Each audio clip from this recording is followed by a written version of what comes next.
Welcome to the month of April, the fourth month of the year 2023. I would like to share with you from St. Luke's Gospel chapter 5 verse 19. I have a word for you to encourage you as you start this new month.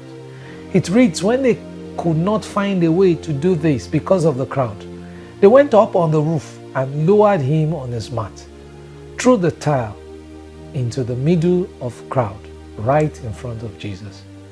You probably know the story very well, the story of the paralytic man who 4 of his friends helped him. They brought him to where Jesus was, but they could not get him in because there was too much crowd. And so they went onto the roof and removed the roof and lowered him in front of Jesus Christ.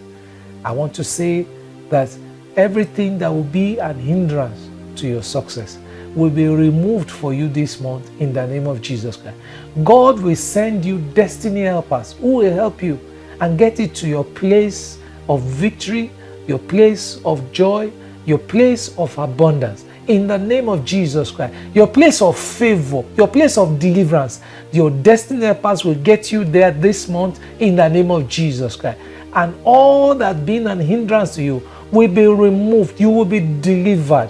You will be turned around for good in the name of Jesus Christ. New victories, new joy will be your portion in this month in the name of Jesus Christ. Go forth this month and succeed in Jesus' name. Amen.